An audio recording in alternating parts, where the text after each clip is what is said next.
Whoa, whoa, whoa, whoa, whoa. What the? Oh. Cool. Really love. My other headphones broke. My other headphones broke on me. But they kind of... I don't know if they're good for podcasting. Maybe I need new headphones that are more comfy. Liberalism is a disease. Is a disease. Disease. Liberalism is gay and cringe. My God. Thank God. Joe Biden, his solar farms are down.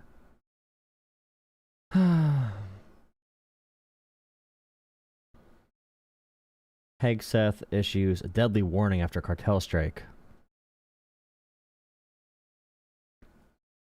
Nice. I saw a Charlie Kirk video I wanted to look at earlier. Actually, now that I think about it. How's it going, guys? Make sure to leave a dislike, yes. You know, Patriot...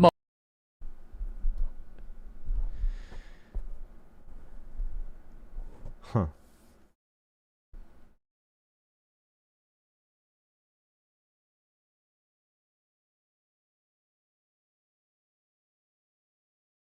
Yes, I get so many views gaming on my political YouTube channel. You're right.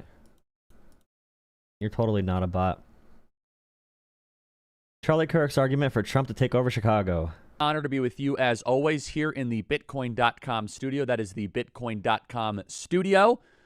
Imagine if a liberal opened up a podcast talking about Bitcoin.com, dark money, wealthy donors, influencing American policy to benefit the donor class, the wealthy class, the ruling class, over all else. Like and I mean, Charlie Kirk talks about TikTok now. That's a big sponsor for him. It's crazy. To cover this weekend, I hope you guys so casual, bro. You can email us so as casual. always, freedom@charliekirk.com. Who are you working for? And subscribe to our podcast. Elon Musk?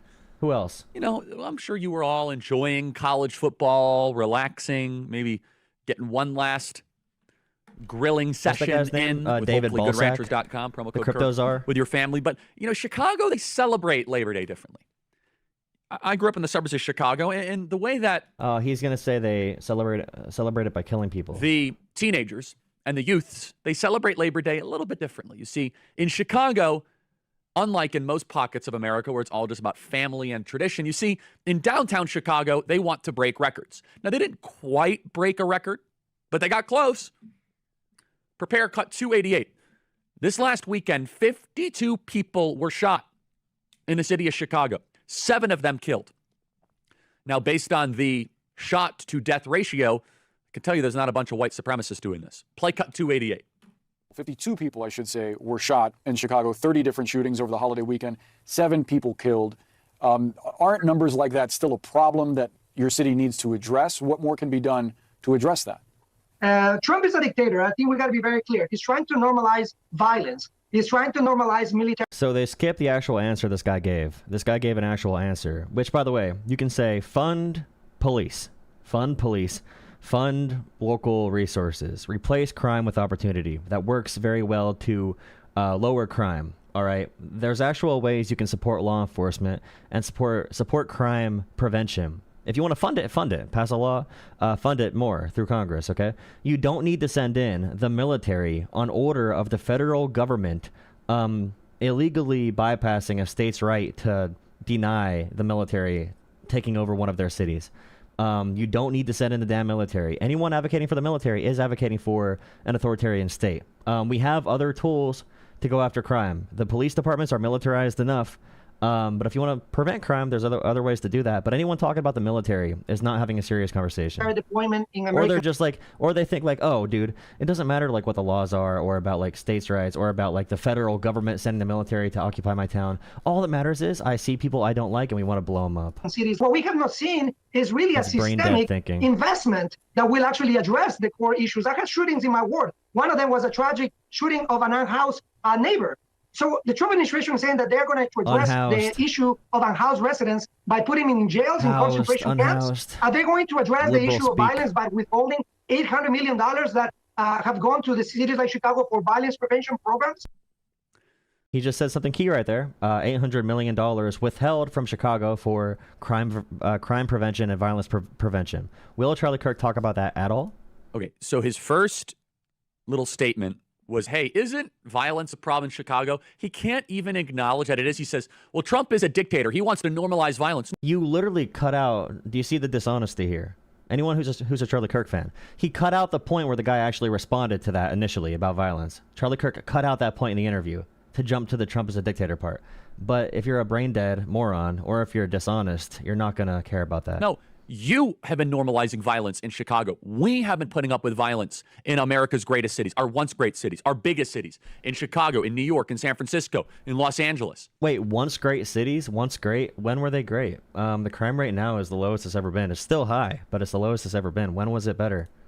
Tell me. And President Donald Trump, he is now willing to bring in federal troops, to bring in the National Guard, the FBI, and put the D.C. model into Chicago, and to see how... Yes, we should make... so he's arguing right now, we should enact a full surveillance state with the FBI patrolling American streets, using facial recognition technology to scan every single person. His solution to crime is a full military state, is a full surveillance state. If you're a libertarian or a freedom-minded person, a liberal, conservative, whatever you are, you should be against this. Unless if you're an authoritarian, ultra-nationalist, authoritarian. I don't want to use the word fascist because it'll make you piss your pants, but like you're an authoritarian. No one should be like, oh yeah, we should have the FBI patrol every part of our lives. We can have zero crime. That's the argument every single dictator makes. There's a problem. We can solve it super easily. Let's bypass all laws. Let's send in the military. Let's surveil everybody. Look at North Korea. Look at China. There's not much crime in North Korea because the government does all the crime. Is it a better life in North Korea because the crime rate's lower? No. If you think it is a better life in North Korea, take your politics, your authoritarian, your fully authoritarian guy tendencies, and take that politics to North Korea, all right? Go have a fun time in North Korea. Go to China. Go to Russia. They'll send you to fight Ukraine on the front lines. Maybe you'll catch a drone in the face. Like, go to these authoritarian states. If you think it's better in these states where they surveil you everywhere and use the federal government to hold a gun to every citizen to make sure there's zero crime, because apparently the government can never do anything wrong. In Charlie Kirk's world, the government should be the end-all be-all. No other rights at all. No separation of powers between local, state, or federal governments. This is the most un-American thing you can possibly advocate for. How hard the Chicago political class is fighting a decrease in crime. This is a eye-opening experience, I hope, for a lot of Americans right now. The Democrat Party is the party of crime. Write that down. If you have a Democrat in your life, what is the argument that they're giving you against? The argument I just gave is a really pro-American, pro-freedom argument. Bringing in federal troops. You know what? The Democrats have normalized the idea that our cities are dangerous dumps and nothing can be done about it.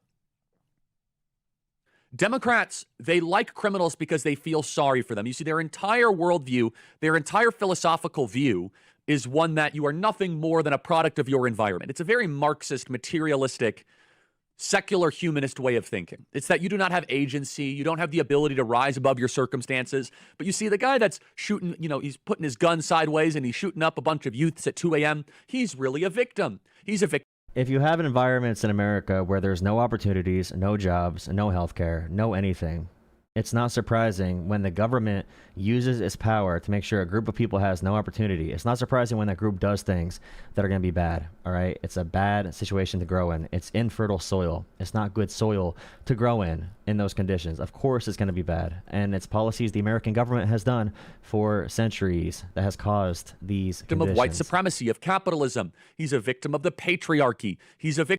I don't know anyone, maybe super far leftists, even like an AOC or Bernie Sanders, they don't fully take away personal responsibility away from anyone.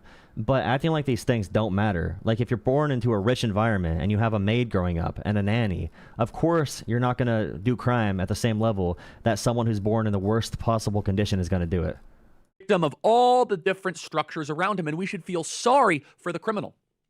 Of course, the left has... No, we should just know facts and reality and not be little emotional dipshit babies to send in the federal government and the military to solve every problem. We can use fact-based solutions, evidence-based. So I know evidence and facts make conservatives have inverse erections and their penises shrivel up inside their bodies, and they give themselves... No such empathy for victims, no such empathy for civilization, because at its core, the left is a decivilizational movement, and no better way to decivilize the United States of America Decivilize. It's called a dog whistle.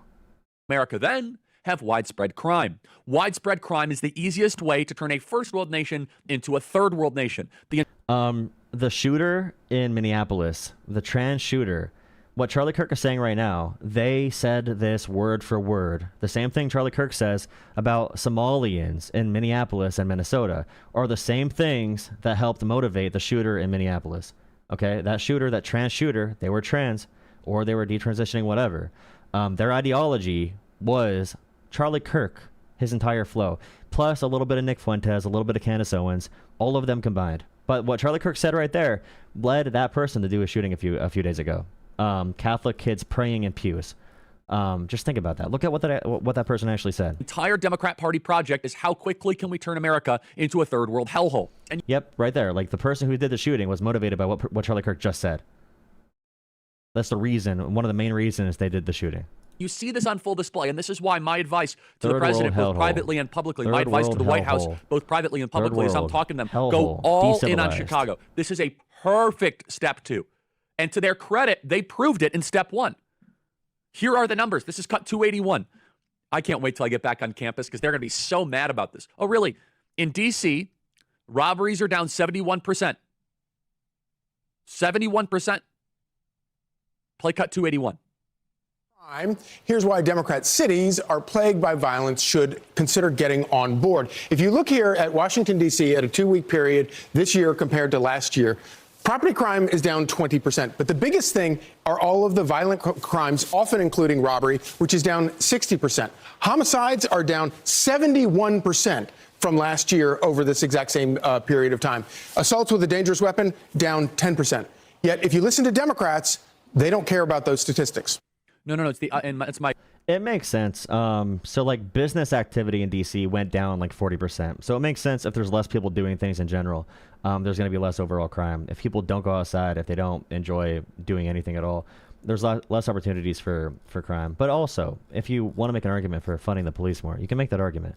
Again, it doesn't mean the DEA, ICE, FBI, the military, the Marines. It does not mean you should have them patrolling the entire world.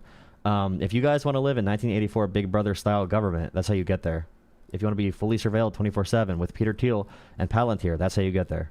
A great friend, Charlie Hurt, who I was able to host Fox and Friends weekend over the summer. And I know people who live in D.C. They don't feel safer. They don't want to see these armed guards outside, National Guard, military, whatever. They felt much safer without that presence. People who actually live in D.C., who are against the military occupying it. With him, and I'm going to do it again this fall. The only thing I would add, Charlie Hurt, is no, they do care. They're actually pro-criminal. It's a much different thing. The idea of law-abiding bothers them because the law itself bothers them. The Democrat Party thinks the law are extensions of a white supremacist construct. They think they're extensions of a failed Western civilizational ambition. Remember, Charlie Kirk is he expresses, and I'll debate people on this. He expresses explicit Nazi ideology, but the American version, like a Christian nationalist. With authoritarianism, some white supremacist undertones. So, like, you need to understand he runs the biggest organization for young people in America, and they're hearing these arguments and falling into it.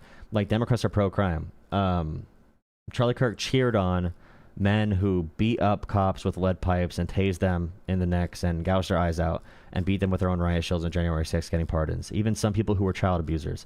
Right now, he cheers on hiding the Epstein files. The Epstein victims spoke in D.C. today, and Trump scheduled military flyovers to interrupt the press conference.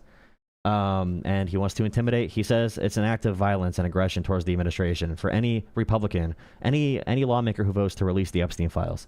So you know what the goal is here. You know what the goal is. You know what's going on here.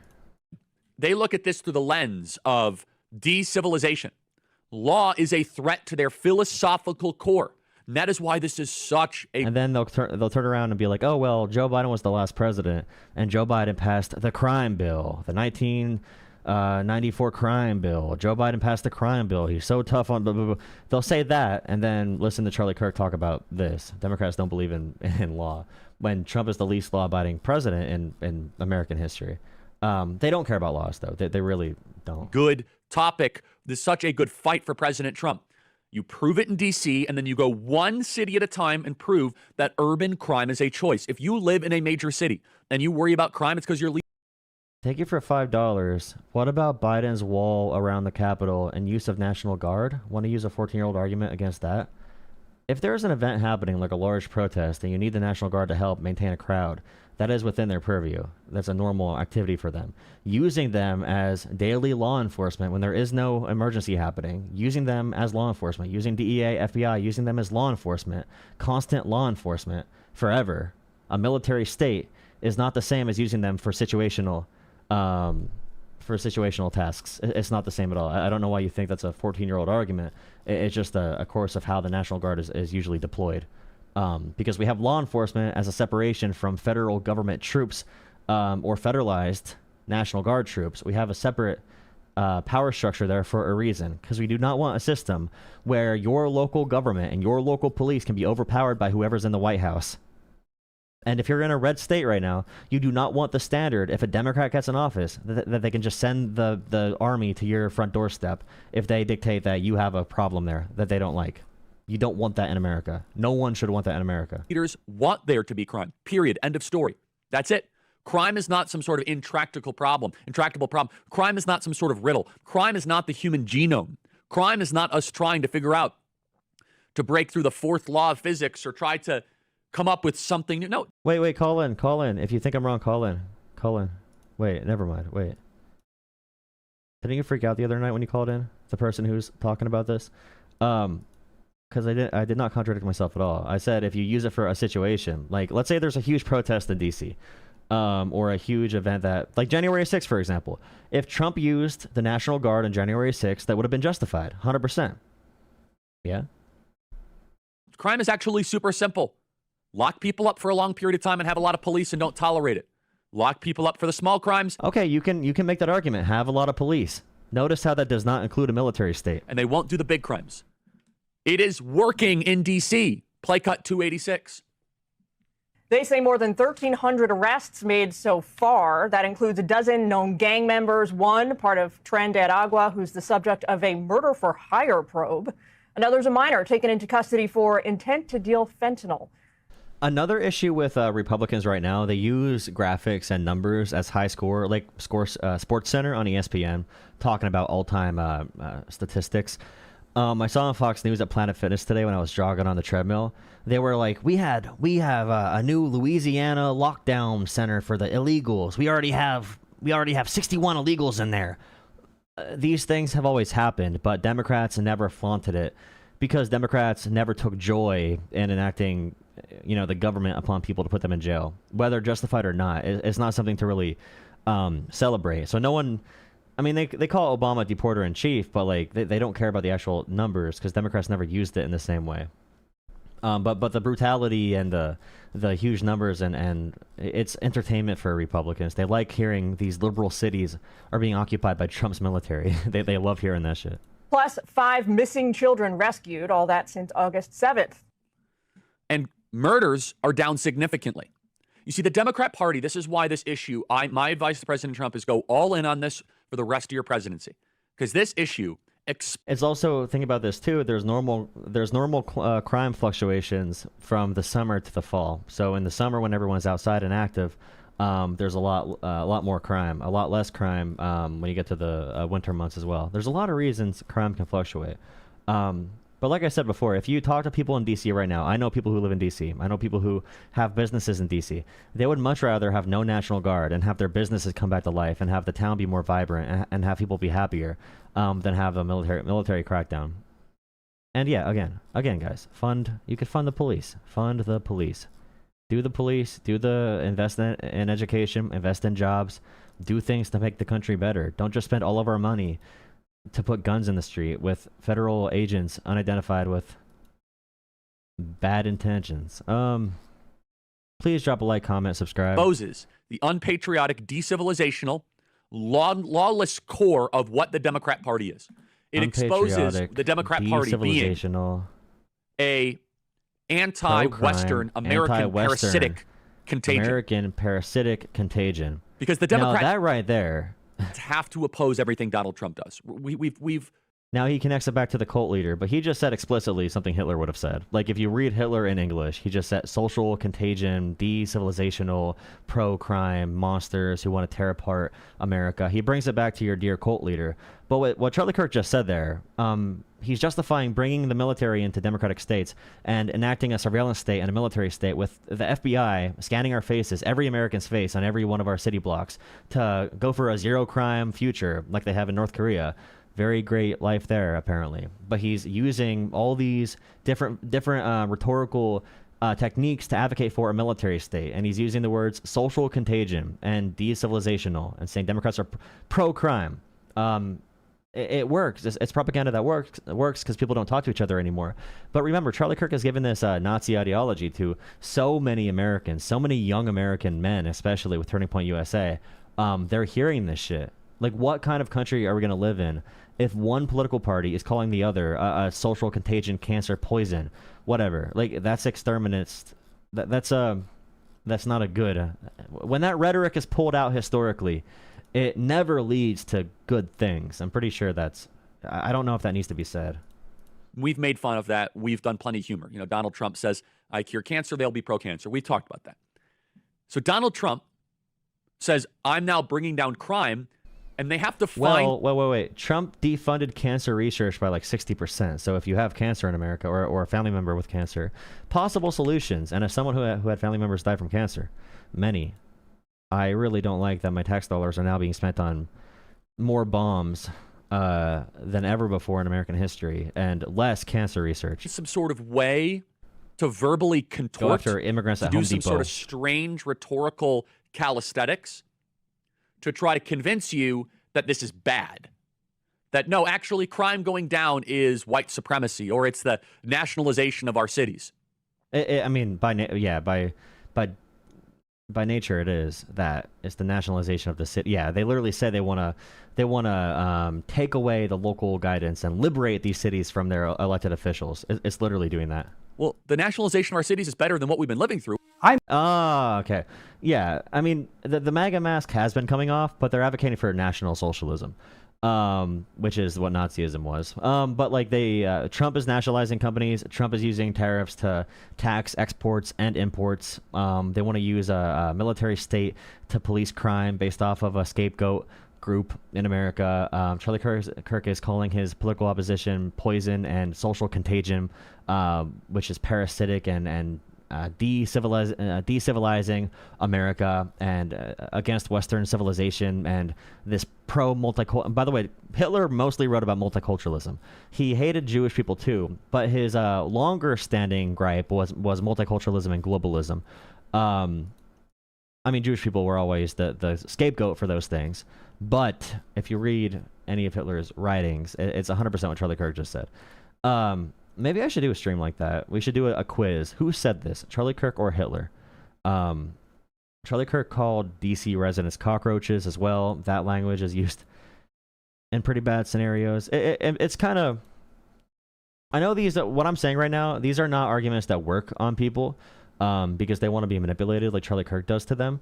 But it's still worth noting what we're dealing with. The shit he just said is insane.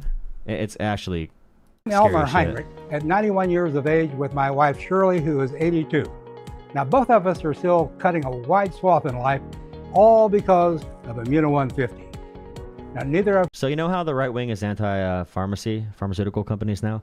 They want to make money. When I was watching Fox News at Planet Fitness, in one ad break, there was an ad for ADHD drugs. They said, Adderall doesn't work as bad for you. Buy our miracle cure. There's a at-home doctor kit, no doctor approval needed with ivermectin and a bunch of different, and Z-Packs and prednisone and amoxicillin. Like they are offering these ways to make money. It's that meme I say where it's like, my name is RFKKK and Big Pharma's bad because they make money. They make money selling drugs to you. So you have to buy ivermectin from my website. You can buy ivermectin with my promo code RFKKK, and you could get it for 50% off if you buy 10 capsules. Like, it's hilarious. Like, oh, they make money off this, the big pharma scam, so you got to buy my pill and give money to my pocket. All these unproven unlabeled fake solutions. Of us have any kind of sickness, and we're as flexible actually as we were 30 disgusting as years shit. ago, and we still do the physical things we did 30 years ago. Now, we are asking you to use Immuno 150 like we do. Give it a chance for at least 90 days so that you can see what 70 plant minerals 70 and 80 plant additional minerals. nutrients Nice. can do for you. You won't believe it. Immuno 150 is an awesome nutritional supplement. There's nothing like it. Yes, it really is incredible. Yeah, try it. You will be surprised. Order online or call the number listed on the screen. But The don't whole world is InfoWars, bro. Alex Jones was ahead of his freaking time. The whole world is InfoWars. The whole world is InfoWars. Hey, look, a caller. Nice, great, great. Hello. Hey, how you doing, man? I'm doing all right. How are you? Oh, pretty good. So as part of what you just said, as to the pharmaceutical companies and all that shit, that's hilarious, my guy. You're It saying is. we are being... Charlie Kirk is manipulating more people than the multi-billion-dollar news industry, the multi-billion-dollar pharmaceutical companies, and every Democrat on this earth said, you need to take this vaccine that Trump created himself with Operation, Warp Drive, whatever the hell.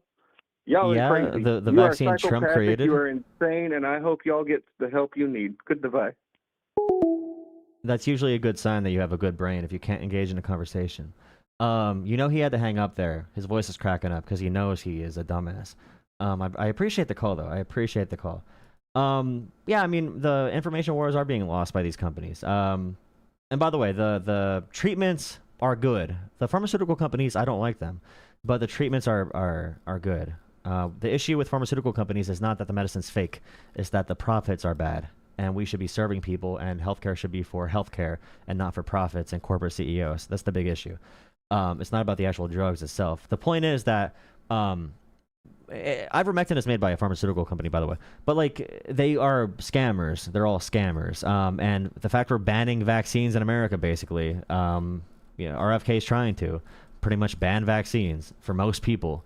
They did win the propaganda wars. Independent media, Joe Rogan podcast, all that shit won the media wars. I mean, who cares about measles when you make money off it? And the people who have their kids die by measles just say God chose them or whatever. Like, they just make up excuses for it. All right, another caller. I'm gonna post this clip fully to my YouTube, probably. I don't know. Call in. Someone else call in. Please drop a like, comment, subscribe. Donate to Drolla Politics and Cash App, PayPal, or Venmo. Really appreciate it. Become a Patreon at Drolla Politics. Patreon in my description. You can donate through coffee as well. Drop a like, comment, and subscribe. Don't place your order until after you've watched the 2 videos on our website. Thank you from both of us. Nice. And they call them miracle cures. They don't even say like what the... Yeah.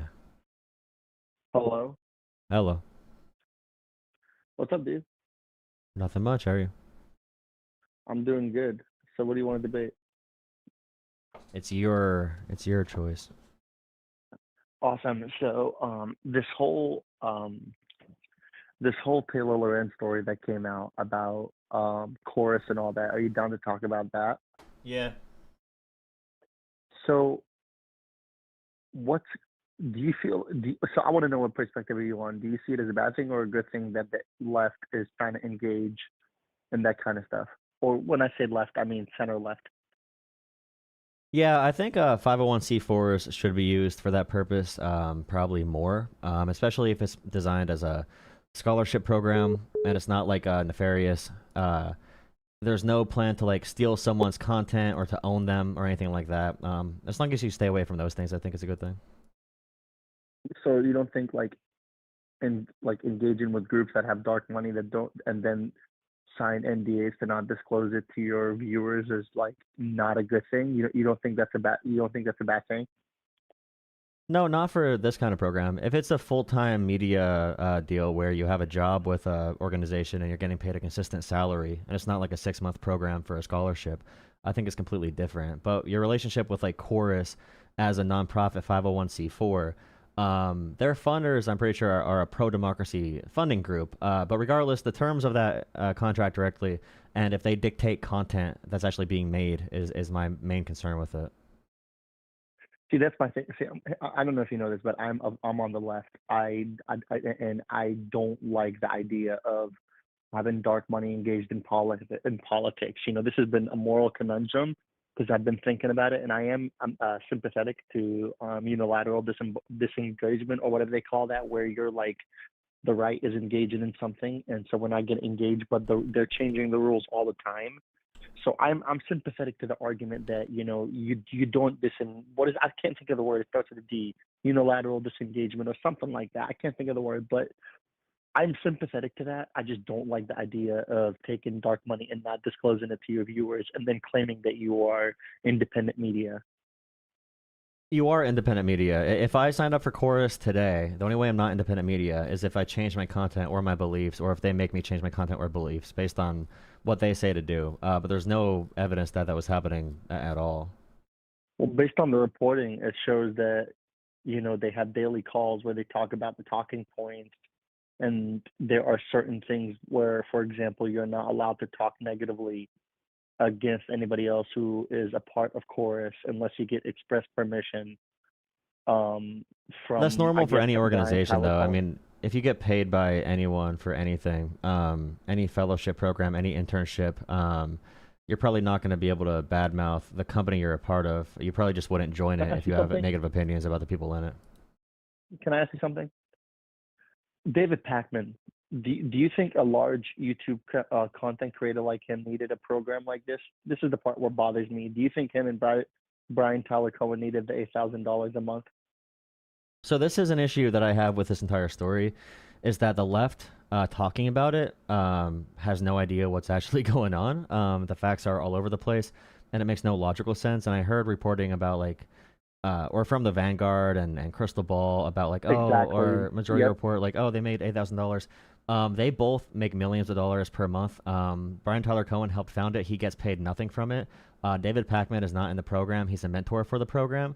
So just off that right there, you were told by these creators something completely wrong about the program. So that's why I want us to be like a little bit careful about what we believe about these contracts, because there's no proof of it. These claims are being made out of thin air for a lot of it. And like, I'm not the hugest like David Pakman fan. I like Brian Tyler Cohen more. But yeah, they're definitely not getting paid. And if they were getting paid, they would not shift their opinions based off of $8,000. That would never affect them. So you don't think them never talking about the Gaza genocide, you don't think it has anything to do with them not being able to talk about it? Before Chorus existed, David Pakman was very well known about that topic, that he's very pro-Israel. Okay, he's very anti. He's not a very pro-Palestinian person. Brian Tyler Cohen never spoke about it at all before Chorus. And they have a pro-Palestinian creator on the front page of Chorus. I forget their name. But yeah, it's not a barred conversation. They have creators who are talking very aggressively against the Democratic Party, calling them complicit in a genocide. So it's not banned at all from Chorus, and there's no examples at all of anyone being kicked out for saying the wrong thing. I just think those two creators in particular cover mostly domestic politics, and David Pakman's always been known on his position on Israel. You're not wrong about that. Okay, bro, I appreciate it, man. No, I understand the being wary about it. From what I know, the funders are known to be pro-democracy advocates, and there are rich people who are pro-democracy. If I found out they were getting coerced to believe certain things, or they were being lied to, or maybe there were like pro-Palestinian creators being blocked out of the program, then number one, they would no longer be able to be a 501c4, because to have that nonprofit status, you need to have a certain level of public service versus your political leaning. So they can't really tell people what to do, what to say. There's a lot of particulars here about the 501c4 structure where there is, a possibility for wrongdoing.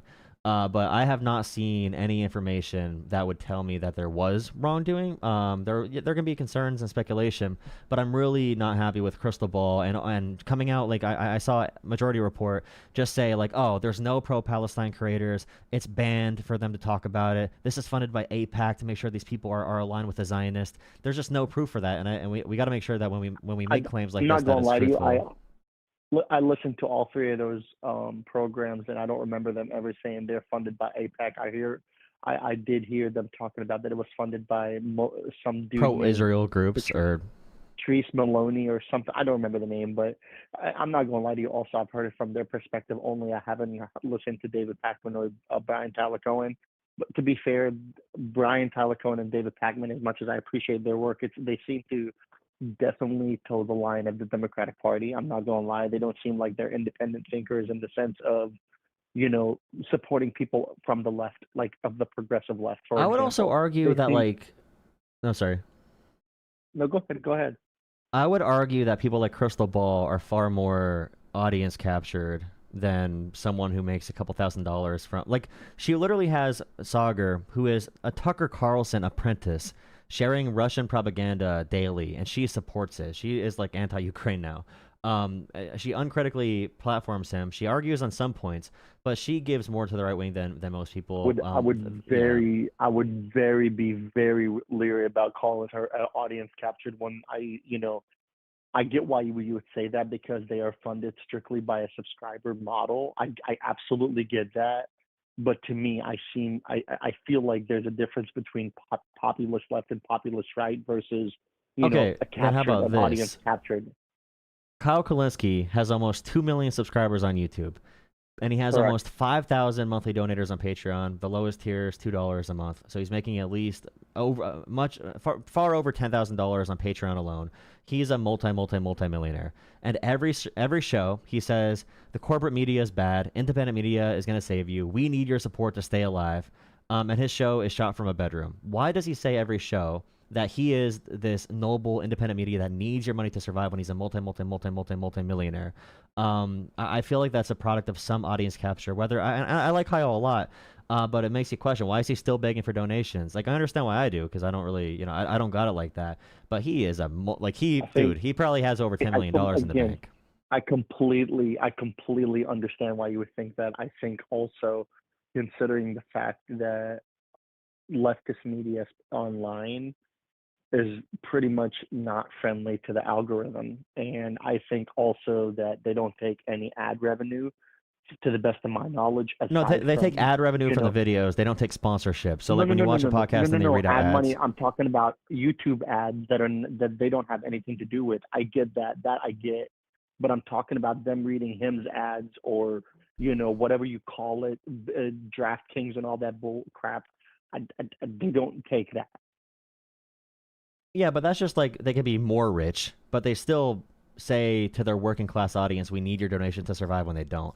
I just think if you're really a populist, you wouldn't say that. I'm just saying the audience capture in these areas. I'm just saying the audience capture. Yeah, I watch Breaking Points like every single day, and I get pissed off. 100%. No. When you hear them say, hey, you know what? We understand if you can't afford the membership model, if you can just like and share the link. That to me is not somebody who's begging for money. Yeah. But they still all have this aesthetic. I'm just saying there's a way to make money being anti-establishment. You can't just fully discount. Just because someone doesn't get dark money does not mean you don't make money. Like the Vanguard, the Vanguard podcast? Love them.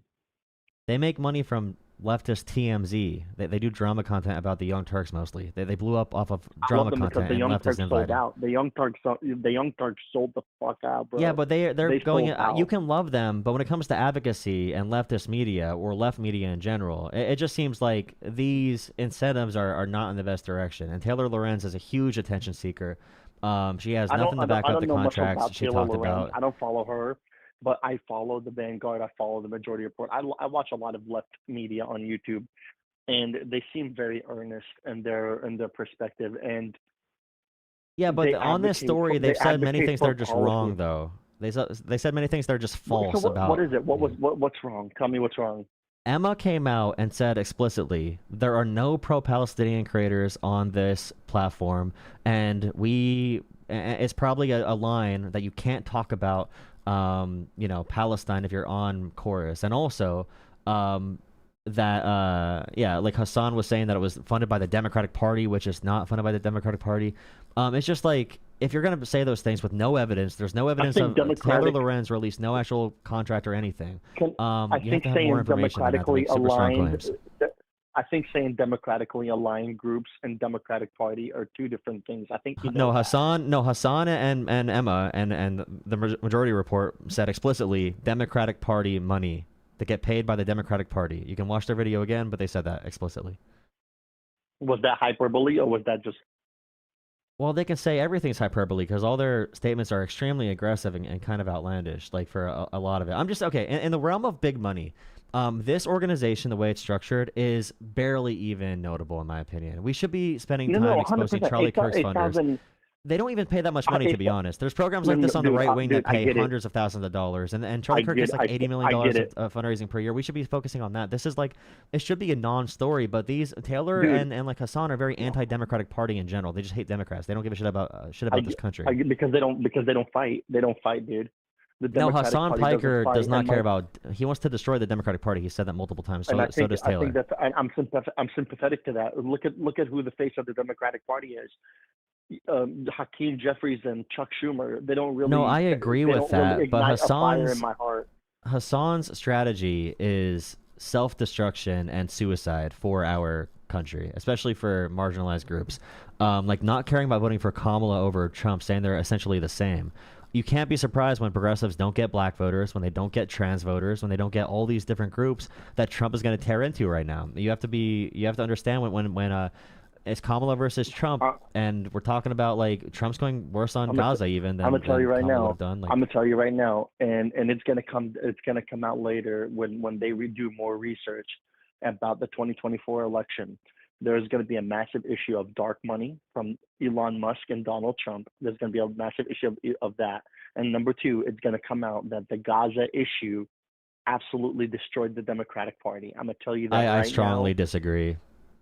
Okay, and I respectfully understand that position. I think people don't vote on foreign policy unless if America is directly involved. What about Ukraine? What about Ukraine? No, if Americans voted on Ukraine, they would have voted for Kamala too, because Trump was always pretty pro-Russia. No, like foreign policy, there's some people like in Michigan, maybe a couple votes would have swung, but the big issues for winning and losing elections is probably low information, low propensity voters. That's how Trump actually won, is people that don't know much about politics coming to the polls after watching Theo Vaughn and Joe Rogan. Just in terms of raw numbers. What about Donald Trump when he ran against Joe Biden and Joe Biden won the popular vote in the electoral college? What happened? We were in the middle of a pandemic that Trump was. We were in the middle of a pandemic and a recession that Trump handled terribly. You're saying the low information voters didn't care about that. They cared about the pandemic. Yeah, they care about things they can see right in front of them. They don't care about what's happening in a different country. So like gas prices. So I know this may seem really low IQ, but remember the first pandemic check that Donald Trump sent out with his name on it? Yeah, that got Trump a lot of credit. Yeah, he got a lot of credit from that. But like he still did a lot of other terrible shit that people hated at the time. And Biden did run Biden ran a more populist campaign than people give him credit for. His policy platform was pretty progressive. Like Bernie Sanders gave him half of his platform. He did get credit for that too. I've gotten a lot of flack from leftist friends, and when I said Joe Biden has been the best president of my lifetime when it comes to national policy. For domestic policy. Affairs, yeah, I've heard that. Yeah. For foreign affairs, horrific. But when it comes to national policies, I've never seen a president fight for student loan relief, for first-time home buyers, unions, for bringing manufacturing back to America, unions. Best president. That's the thing, though. But think about this, though. Biden's economic policy and his accomplishments were every populist promise that Trump gave and was never able to do. 100%. But Biden left office as the least popular president in like American history, based off inflation and based off the economy. Well, and people don't even like. I'm gonna tell you this right now. I think, unfortunately, I think if it was somebody who was more with it in their brain and they were together, and that he had some kind of charisma to talk about the policy achievements that he made, I think he would have won a second term easily. I think but leftists. Go ahead, talk to me. Go ahead, bro. I would say leftists would probably. Kyle shifted his opinion on this, I know for sure. But leftists would say, like, you have to do material things for the people. But Biden did that. But other circumstances worked against him, like the post-pandemic stress, the Ukraine, October 7th.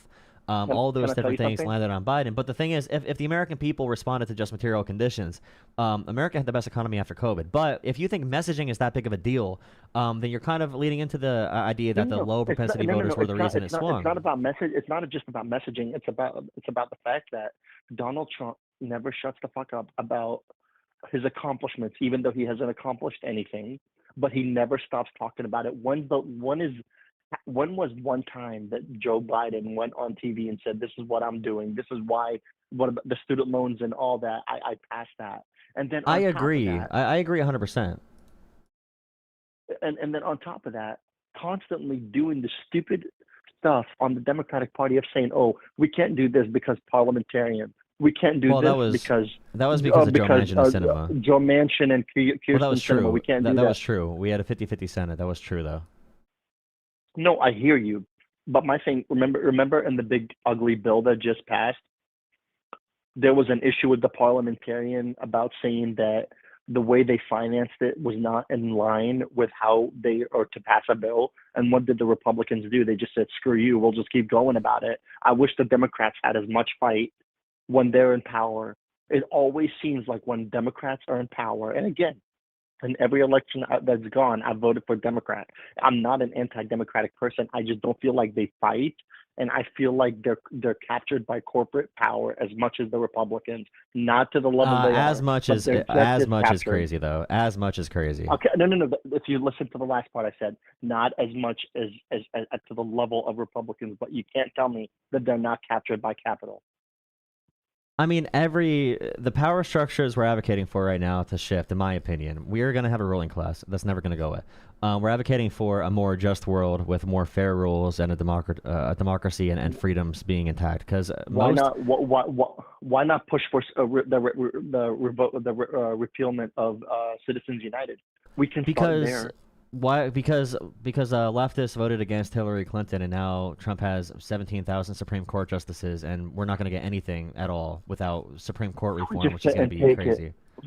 Yeah, I mean the Supreme Court, if Medicare for all passed, the Supreme Court would 100% say no to it right now. They would say it infringes upon states' rights. And then to the Supreme Court. Again, no, and this is what you say. Because how many times has the Supreme Court ruled against Donald Trump? And then they say, we're not going to listen to them. When the Supreme Court said, I don't know if it was the Supreme Court or a federal court that said you cannot take any of these planes outside of continental America. And what did they do? They took the that's because ICE is a thug unit. They're thugs, and they're under control of the executive branch with little to no oversight. But I'm talking about healthcare policy. You're not going to do Medicare for all without the Supreme Court's consent. That's insane. No, it's just these things are going to be an issue. What's your name again? I'm so sorry. What's your name? Jola. Very nice to meet you. I'm Vince. Jola. Thank you. Army? Nice to meet you. How can they? What can the Supreme Court? What can they do to enforce their ruling? Which army? Literally, and I don't mean to say this as a Neanderthal, but what I'm saying is, who are they going to enforce it? Besides pushing paper, who's going to enforce their ruling? The military. And also Congress. Oh my God! Jola, oh my God, bro! I feel like that just broke my brain. I just don't feel like Democrats play by the same rules as Republicans. We just trust in the institutions and don't ever fight back. That's why Trump brought back Kilmar Abrego Garcia, right? That's why he came back, because of the Supreme Court ruling and the public pressure. So they haven't really. I don't know why he brought back, because there are still a bunch of, unfortunately, Because there still is a reason we have the checks and balances in our society. I don't know. Are you saying that are you saying that a Democratic president can just install a military dictatorship to force universal health care over the Supreme Court's rulings in Congress? Jola, can you? I'll answer your question as soon as you answer mine. When I ask you, the Supreme Court, when they said, when a president, as long as they're doing something within their duty, they're not committing a crime. Do you acknowledge that they ruled that way? That's like an order or an activity that they order in their executive authority. It's not in their executive authority or purview to install. So what you're telling me is, if the president installed Medicare for all, and again, this is not when it comes to Medicare for all, I think it just doesn't make any sense. What doesn't make any sense, pal? You would need Congress to fund a revolutionary change to the American healthcare system. It just doesn't. You can use the military like Trump is right now, because there's executive power directly connected to it. But universal healthcare is very complicated. This has nothing to do with the military. This conversation is so out of the realm of reality.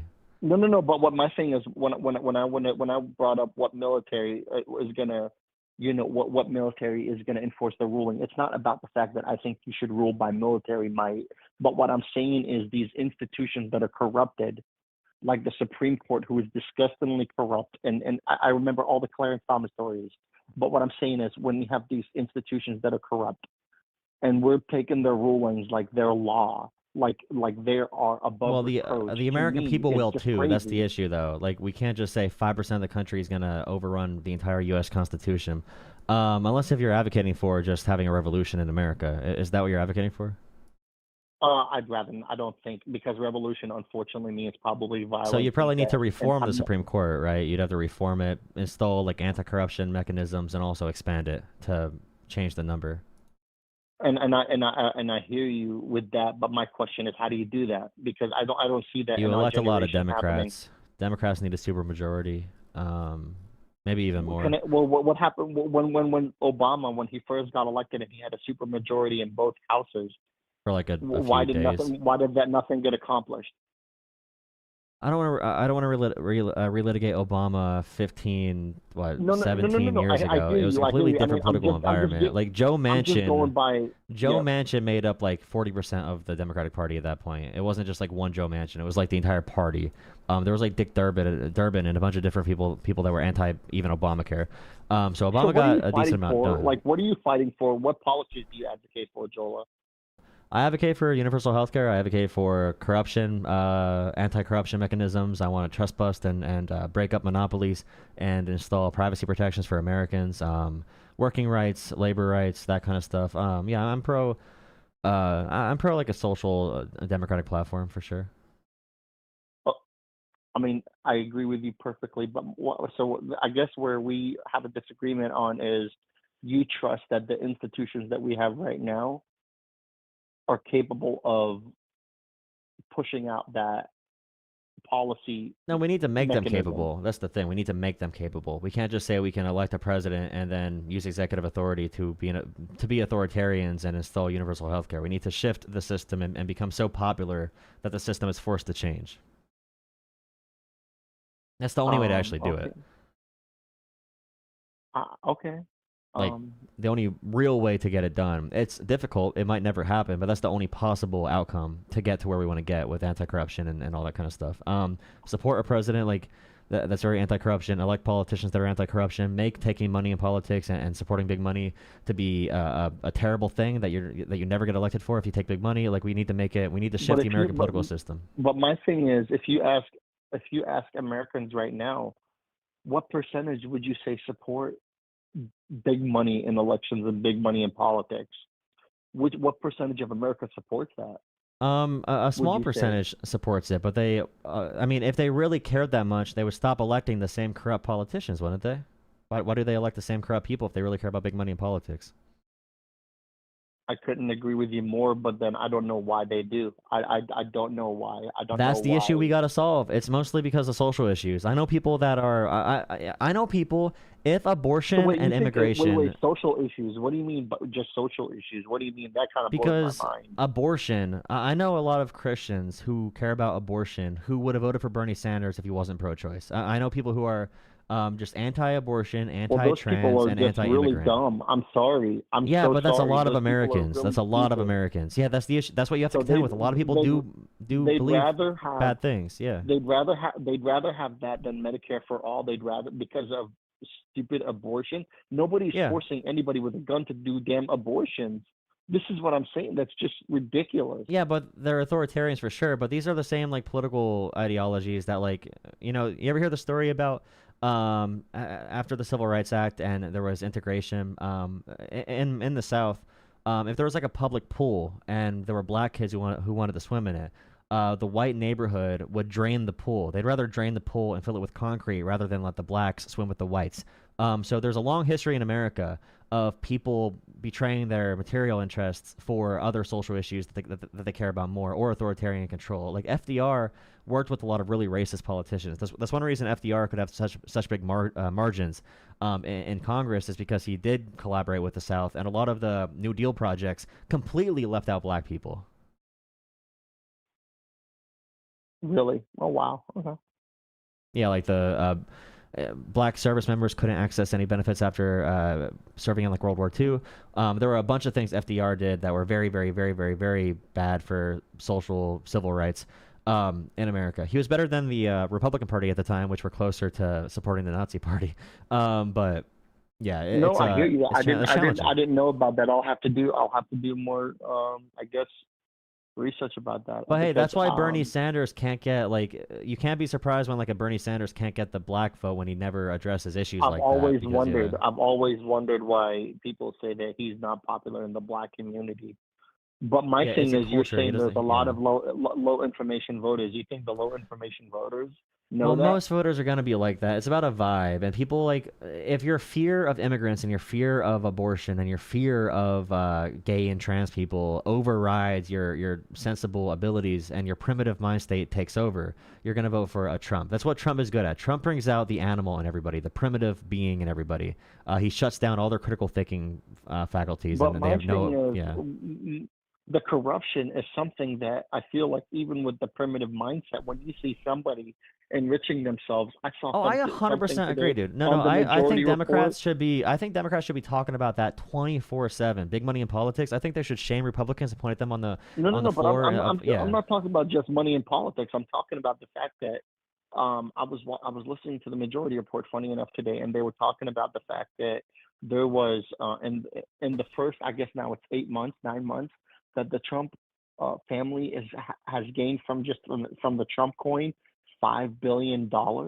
Yeah. And meanwhile, you've got Jimmy Carter, who has to sell his peanut farm, and you're telling me the level of you're telling me about corruption and that a person had to sell their peanut farm while this man is gaining $5 billion from the presidency. I mean, even if you're a primitive person who hates immigrants, you look at that and you think this is disgusting and gross. You would wish, but I'll tell you what, on Joe Rogan's podcast, he has said that RFK is less corrupt than Bernie Sanders, and Bernie Sanders is pro-big pharma. And they believe anything. They'll believe anything they're told to believe. So we have to contend with that and think about what kind of media apparatus do we need to fight against this. And you have to understand, like, when Alyssa Slotkin wins in Michigan, she's not my pick. She's definitely not my pick. She is a really popular senator in a swing state, and Joe Manchin was a popular senator in West Virginia. Any other Democrat, we had a progressive run in West Virginia. They lost by 40 points. I don't know if he's popular more than the fact that they're just the power of incumbency. And Alyssa Slotkin's new. Oh, you mean Joe Manchin? But still, like the left online hates Alyssa Slotkin, and I don't. Again, she's not my choice. She's horrible.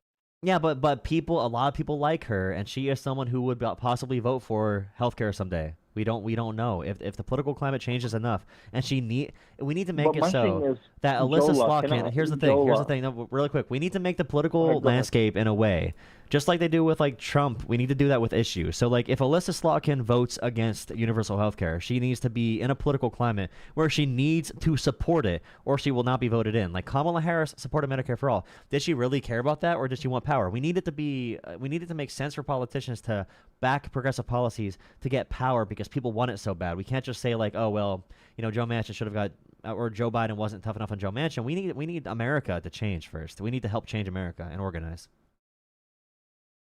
That's fair enough.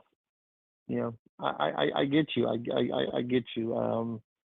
The whole what I was gonna tell you before you said what you just said. I was gonna say, the thing with Alyssa Slotkin being a senator from Michigan, where you have a lot of Arab community and Muslim community, and with the whole issue with Gaza and the genocide happening there, I feel like she's not popular because of Medicare for all or whatever. I would have to see what her positioning was when she was running for election. Doesn't that throw a wrench in your theory that Palestine would have changed Kamala's chances to win? If Slotkin was able to win in a state Kamala lost, then she's probably worse on Israel than she's definitely worse on Israel than Kamala was.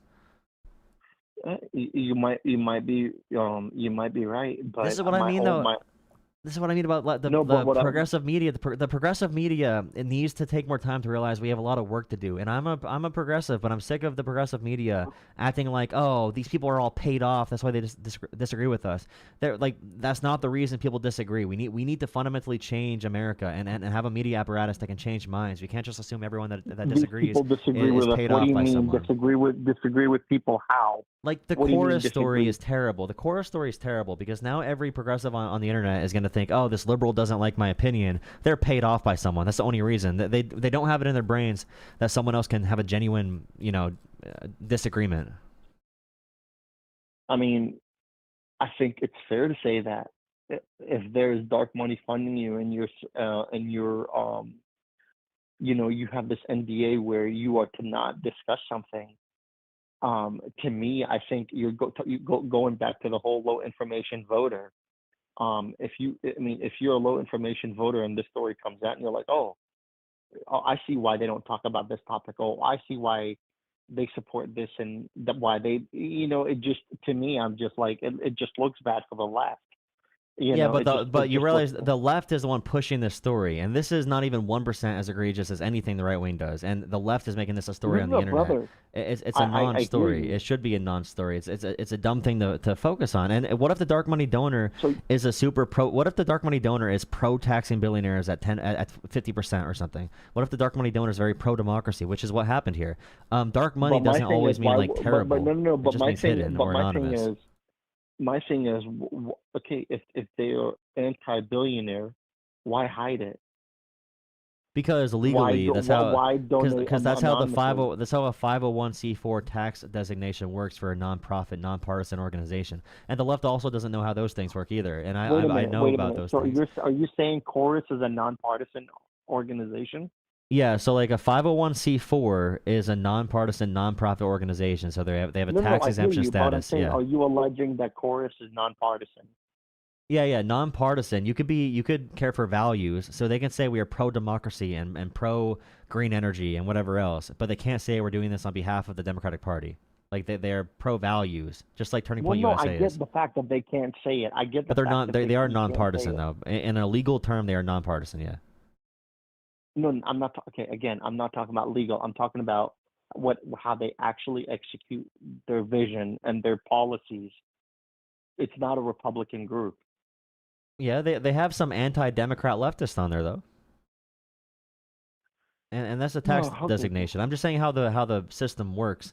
And there's no reason I would force them to be not anonymous. If there was other evidence of actual wrongdoing happening, I would say that could be the case. But again, like the media construction, the media narratives are what matters here. Because if we decide to make it a media narrative, it's going to be a media narrative. But I just want people to understand on the left online, because I care about it. I don't want them to think like, oh, this David Pakman doesn't like this candidate, therefore he's paid off to say it that way. It might be a genuine disagreement. We just have to make sure we understand where the American people are, and we have a lot of work to do, because a lot of liberals and progressives assume people agree with us already, and they really don't. I get you. Well, I don't know about that. But can I ask you a question? This does not have to do with Chorus, but to the going to the New York mayoral primary. Do you think that Hakeem Jeffries not endorsing Zohran Mamdani has anything to do with the fact other than he's funded by AIPAC and he cannot support him outwardly? Did Hakeem Jeffries endorse did Hakeem Jeffries or Nancy Pelosi endorse Eric Adams? To be honest with you, I can Google it right now, but I don't know. Let me see. Pelosi got a picture with Adams. I am looking it up. Let me look it up. Chat. Does chat know at all? Does anyone in chat know? Did they endorse Eric Adams officially as an endorsement, or did they have conversations and get pictures? Because they got pictures and conversations. Let me see here. Chat help. People in chat help. Did Nancy Pelosi and Hakeem Jeffries endorse? I don't see anything about them endorsing Eric Adams. I don't know if they did. I don't know if they normally do. I'm gonna look it up real quick. I do want them to support now the Democratic Party stance, the DNC stance.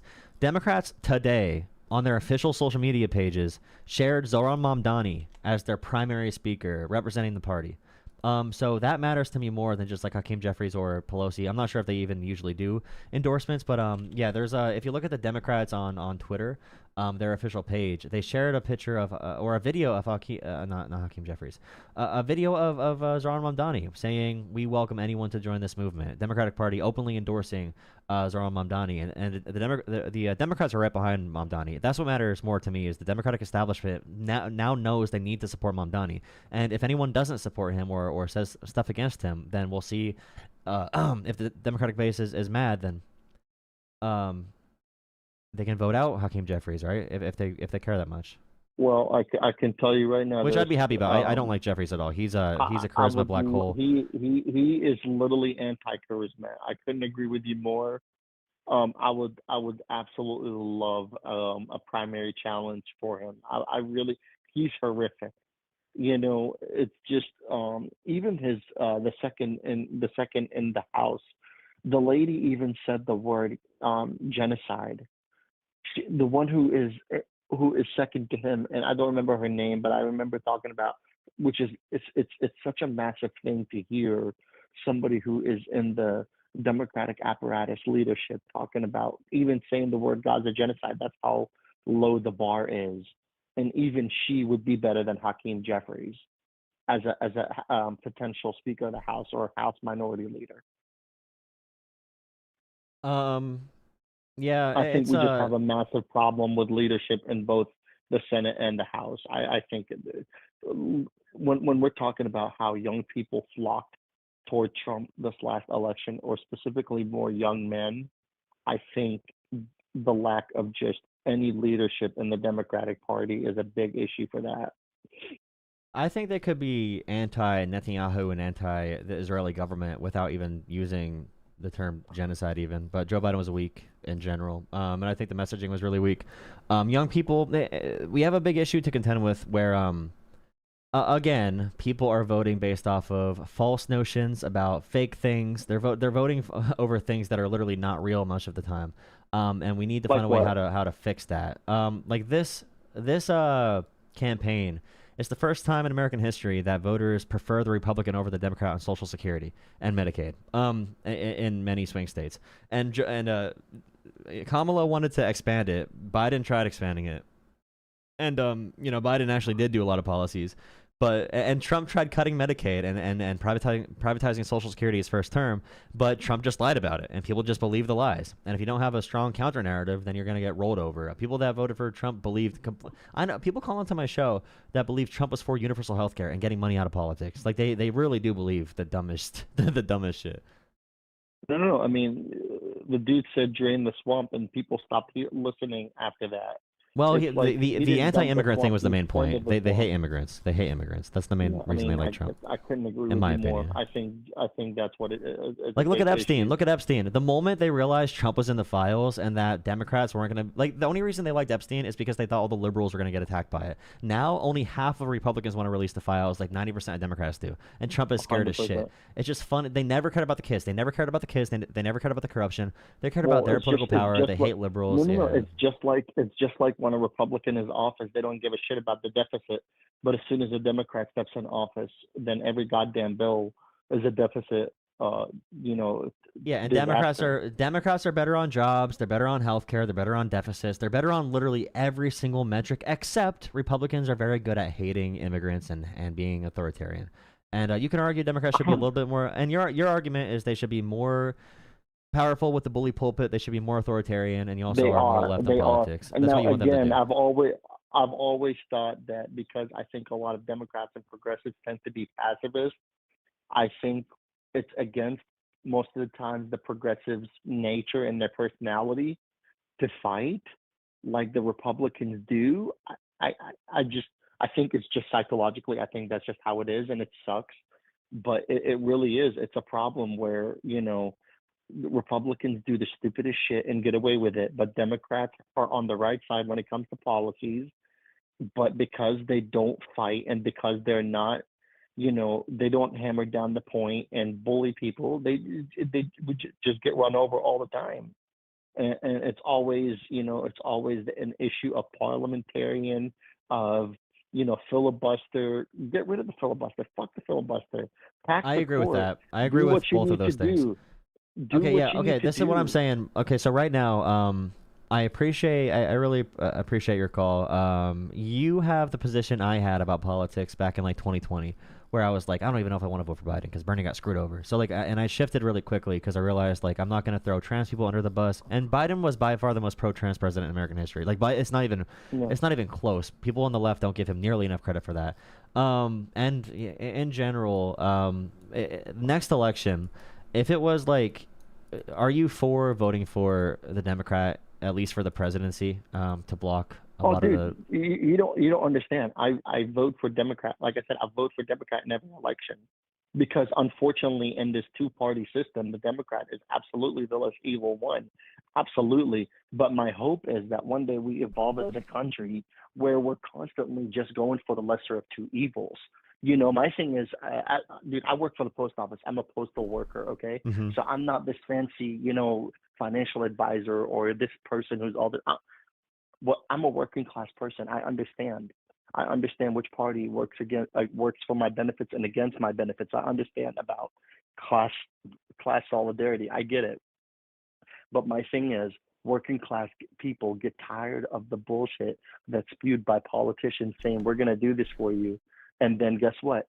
4 years later, nothing gets done. And they're like, you know what? Let me take a chance on this other person. I would never do that. Again, I've never voted for a Republican. My issue is, the fact is, when you've got politicians that consistently overpromise and underdeliver, people get tired of it. Yeah, and my last thing I'll say is be very wary of Hassan. Be very wary. I think Crystal's good sometimes, because she was very pro voting Democrat. I think anyone who was unable to endorse voting Kamala this last election, you should be very wary of them. So like the Hassans of the world. But even like Majority Report, they said they'd vote for Kamala. I think that's good. Like they care more about like protecting people than they do about their own personal grievances. And we need voters that think like, both parties suck, but I'm going to vote for Democrats anyway, because Trump won off those kinds of voters. No, again, and the Democrats have, when they've been in power, they push policies that are aligned with my interest. But what I'm saying is, I gotta wrap this up. I got a $5 donation. Thank you for taking notes. No, lefties fight. They fight against soft targets, like the party that allows dissent. You don't see how the Palestine protesters, you don't see them in the streets as much now. There's a lot of reasons for that, taking notes. And all I advocate for is for people like this caller, that we give them a vision. And I think you're already close to there, where it's like, you want to be anti-corruption, here's how you actually do it. You want to get Medicare for all, here's how we got to get it done. You want to convince people to support these social democratic policies, we're going to be for those, but we need to get it done. Democrats need to fight more in the media. They need to be more out in front. They got to get things done aggressively. If you sign an infrastructure bill like Biden did, campaign on it.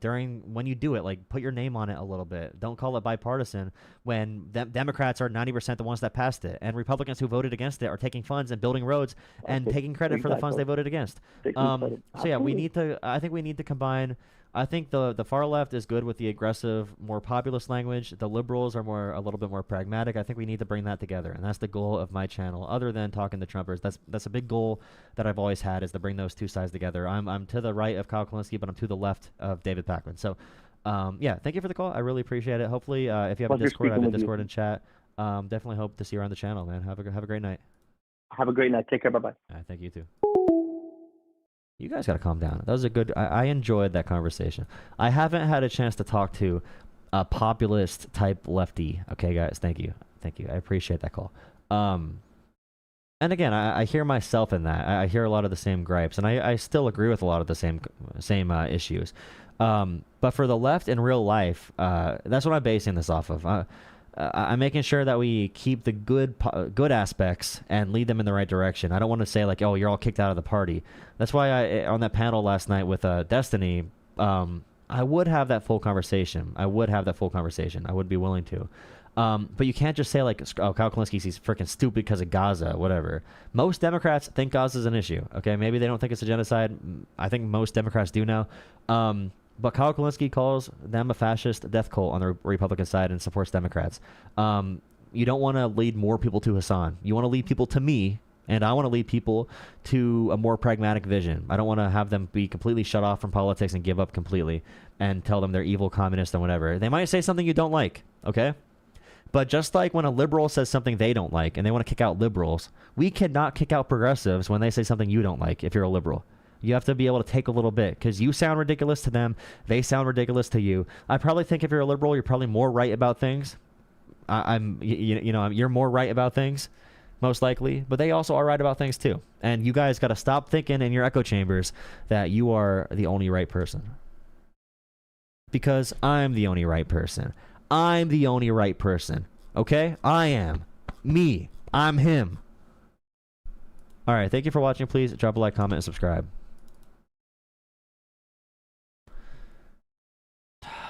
Oh, God.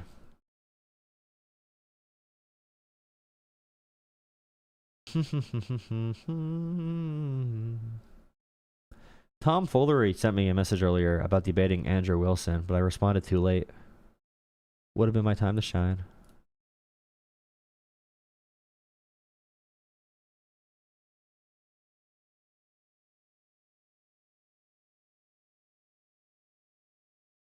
This channel is full of lies.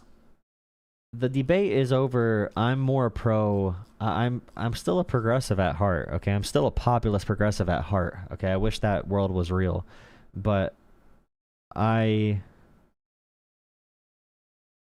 have more effective liberal propaganda than they do. Okay, my anti-corruption liberal propaganda is more effective than theirs is.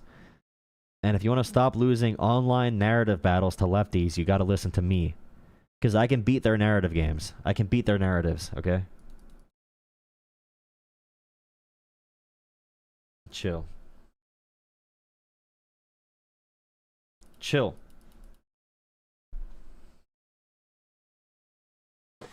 Gotta drink some more water, dude.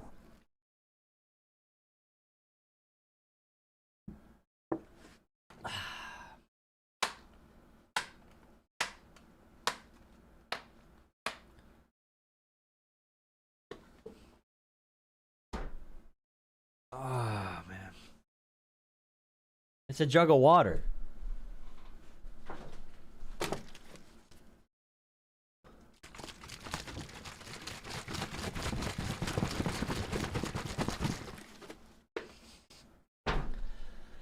Guys, I broke my TV yesterday. I was running around getting ready for something and I knocked my TV over, and my 50-inch TV fell over and smashed on the ground. That I got 3 years ago for $100 on Black Friday. So now I'm starting a new TV fund because I no longer have a television. And now the TVs are more expensive because of the damn tariffs.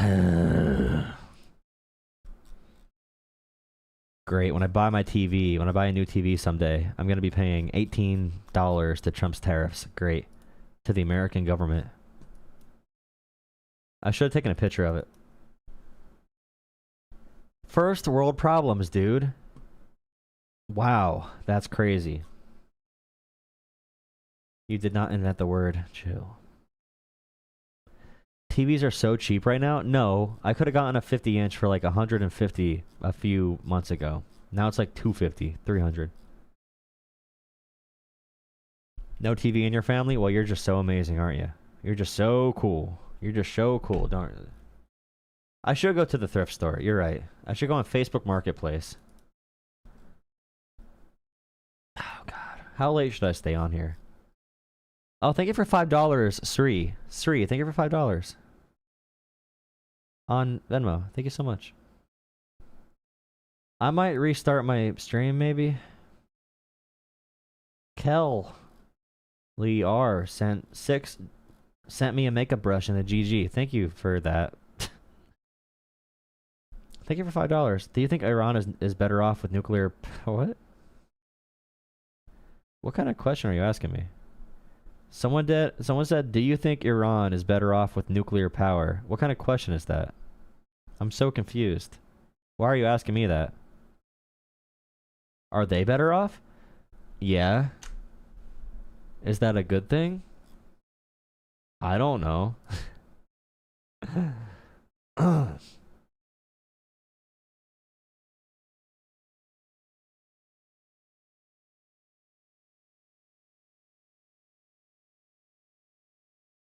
Will China attack Taiwan? Well, Trump will give it to him.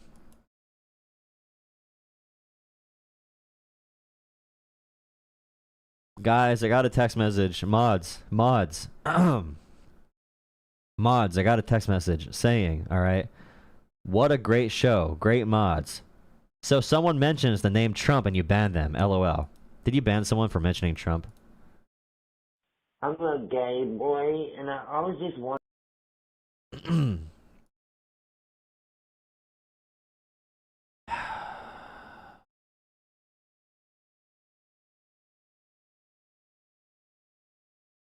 Hassan is a cloud chaser. Young entrepreneur. Okay, guys, I'm gonna reset my stream. I'll go for a little bit more. Thank you for the donations. You're lucky someone sent me $5. I was gonna get off, but that $5 kept me motivated. Oh, great. Here.